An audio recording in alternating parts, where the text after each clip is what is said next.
बिस्मिल्लाहिर्रहमानिर्रहीम। बच्चों, मैं हूं सर अहमद हसन और हम फिज़िक्स का यूनिट नंबर 4 जो है वो उसको जो है वो कर रहे हैं। और प्रिंसिपल आज का हमारा जो टॉपिक है वो है प्रिंसिपल ऑफ मोमेंट्स।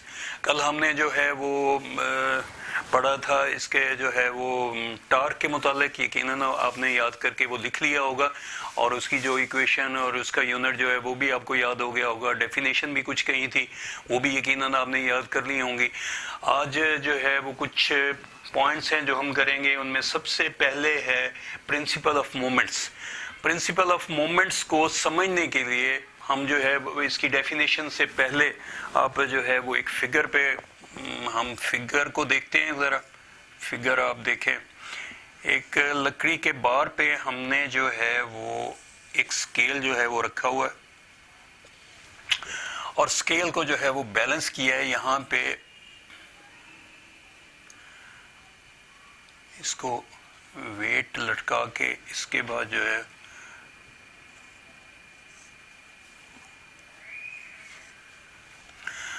अब जो है वो ये आप देख रहे हैं कि एक स्केल है और स्केल को एक लकड़ी के बार पे हमने जो है वो खड़ा किया है और उसके साथ कुछ वेट जो है वो यहाँ पे फिक्स किए हुए हैं और यहाँ पे ये बैलेंस है।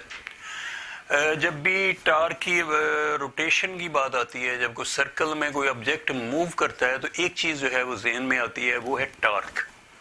जब भी हम जो है कोई ऑब्जेक्ट जो है वो सर्कल में मूव करवाएंगे या वो रोटेट करेगा तो जो चीज़ हमारे जहन में आती है, उसे एक्ट कर रहा होता है, वो चीज़ होती है टार्क। टार्क दो तरह के होते हैं। एक जो है वो टार्क इस तरह है और एक टार्क जो है वो ऐसे है। ये जो है मूवमेंट क्लॉकवाइज मूवमेंट है और ये जो मूवमेंट है ये एंटी क्लॉकवाइज मूवमेंट है। टार्क दो तरह के होते हैं, एक क्लॉकवाइज मूवमेंट, एक रोटेशन। टार्क जो है वो रोटेशन का नाम है। रोटेशन जब किसी चीज़ में होती है तो टार्क क्रिएट हो जाता है। जब हम देखते हैं जब किसी कोई ऑब्जेक्ट जो है वो लीनियर मूवमेंट में होता है तो हम उसे कहते हैं कि उसमें एक्सेलरेशन जो है वो खुद ब खुद ही क्रिएट हो जाता है। इसी तरह जो है जब कोई ऑब्जेक्ट रोटेट करता है तो उसमें टार्क जो है वो प्रोड्यूस हो जाता है। हम बैलेंस कर रहे हैं, बैलेंस करते वक्त ये जो चीज़ अगर ये सिरा नीचे की तरफ झुकेगा तो हम कहेंगे कि इसका जो टार्क है वो क्लॉकवाइज है। और जो है अगर ये वाला सिरा जो है वो नीचे की तरफ रोटेट करेगा तो हम कहेंगे कि ये जो है वो एंटी क्लॉकवाइज मूवमेंट है।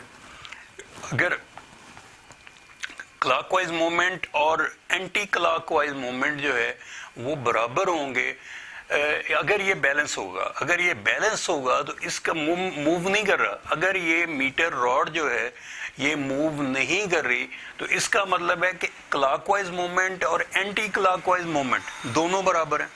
अगर दोनों बराबर हैं तो इसका मतलब है कि इनका जो टार्क है वो जीरो है। इनका टार्क जो है वो नेट टार्क, नेट फोर्स जो है वो जीरो है।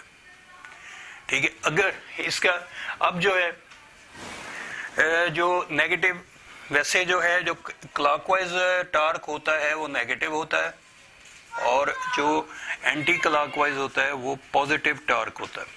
ये आपके बुक में नहीं है, ये अगली जो इसमें है क्लासेस उसमें होगा, लेकिन अभी आप ये जो है वो अगर अपनी मालूमात के लिए देख सकते हैं तो देख लें, इसको नोट कर लें।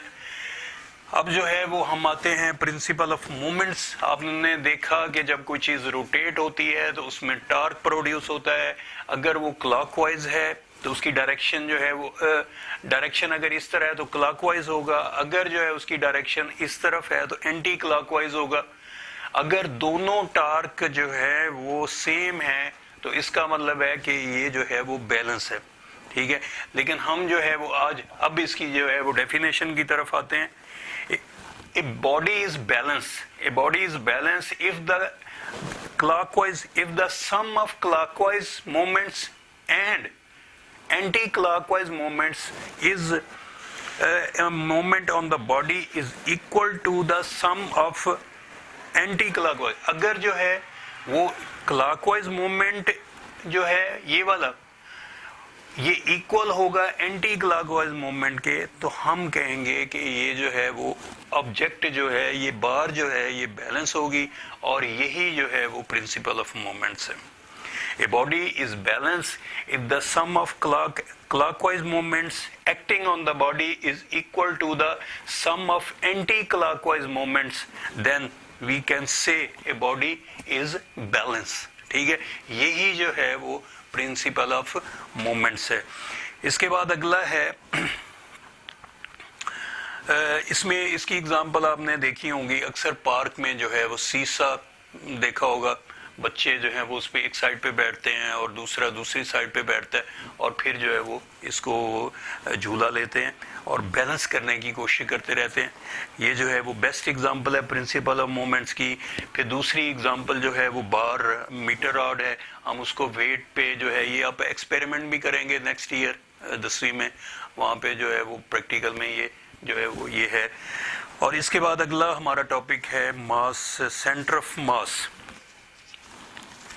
सेंटर ऑफ मास जो है वो क्या है कि mass, centre of mass of a system, centre of mass of a system is a point where applied force causes a system to move without rotation.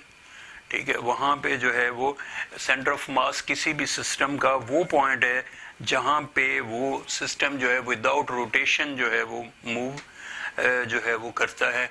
यानी उसको जो है वो, अगर हम ये साथ इसके जो है वो आपने बुक में देखी हैं, ये फिगर साथ बनी हुई है, रॉड है, उसके ऊपर ब्लू कलर की बॉल है, नीचे जो है वो पिंक कलर का है, और ये कहाँ पे बैलेंस हो रहा है, जहाँ पे जब भी इसको हम हिलाएंगे तो ये जो है वो बिल्कुल ऊपर वाली जो 3 फिगर उस तरह की जो है वो ये बैलेंस हो जाएगी. इसके बाद है centre of gravity. Centre of gravity जो है वो पॉइंट है जहाँ पे उस ऑब्जेक्ट का पूरा वेट जो है वो एक्ट कर रहा होता है.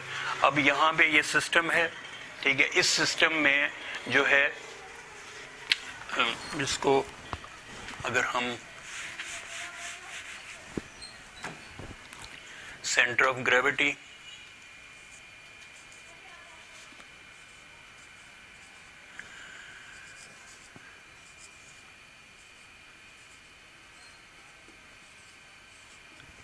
सेंटर ऑफ ग्रेविटी, इसमें जो है वो क्या है कि आप देख रहे हैं कि ये मीटर रॉड जो है वो बैलेंस है, और इस पिवट पॉइंट पे ये जो पॉइंट है हम इसको ओ का नाम जो है वो दे देते हैं. इस पॉइंट पे ये बैलेंस है. ठीक है, इस बैलेंस पॉइंट पे हम जो है वो देख रहे हैं कि ये सेंटर ऑफ ग्रेविटी, इस पूरे सिस्टम का जो वेट है वो इस सेंट्रल पॉइंट पे है. यानी इसका मतलब है कि ये सारे का सारा वेट जो है वो इस पॉइंट पे मुर्तकिज़ है, इसका कंसर्न कर रहा है पॉइंट ओ पे. तो हम जो है वो इस तरह हम कहते हैं कि सेंटर ऑफ ग्रेविटी है a point where the whole weight of the body appear act vertically downward. Act vertically downward is called the centre of gravity of the body. ये जो है, इसके बाद हमारे पास कुछ ऑब्जेक्ट हैं जिनका हमने सेंटर ऑफ ग्रेविटी जो है वो अभी मालूम करना है. हम देखते हैं कि उसको कैसे करना है. सेंटर ऑफ ग्रेविटी हम मालूम कर सकते हैं, कोई इतना मुश्किल नहीं है. सबसे पहले जो है वो, अगर हमारे पास है एक स्क्वायर है, उसको क्या करेंगे हम जो है वो स्क्वायर को, ये इसके जो है डायगोनल ड्रा कर लेंगे. जो सेंट्रल, ये डायगोनल जहां पे एक दूसरे को कट करेंगे वो उसका सेंटर ऑफ ग्रेविटी होगा. हम इसको जी से डिनोट करते हैं. इसी तरह जो है वो, अगर हमारे पास रेक्टेंगल है तो उसका भी यही हिसाब है कि आपने जो है वो उसके डायगोनल जो है वो ड्रा कर लेने हैं. जहां पे दोनों डायगोनल एक दूसरे को कट करेंगे वो उसका जो है वो सेंटर ऑफ ग्रेविटी है. इसके बाद ये हमने देखा कि एक स्क्वायर का और एक जो है वो रेक्टेंगल शेप का जो है सेंटर ऑफ ग्रेविटी हम किस तरह मालूम कर सकते हैं. इसके बाद दूसरी चीज है सर्कल. अगर हम सर्कल को, ये सर्कल है, सर्कल का सेंटर जो है हमें मालूम होना चाहिए. यहाँ से अगर हम ड्रा करें ये, और इसके बाद एक डायमीटर और इधर से बिल्कुल परपेंडिकुलर ड्रा करें, तो ये जो है वो सेंटर, ये जो सेंटर होगा सर्कल का, ठीक है, बाज़ औक़ात हमें मालूम होता है और बाज़ औक़ात हमें मालूम नहीं है. तो अगर मालूम नहीं है तो फिर हमने इस तरह लाइन लगा के जो है वो इसका जो है मालूम कर लेना है। जहाँ पे दोनों लाइंस एक दूसरे को क्रॉस करेंगी वो इसका सेंटर ऑफ ग्रेविटी होगा। और इसके बाद है सर्कल का, और फिर जो है वो अगला है ट्रायंगल का।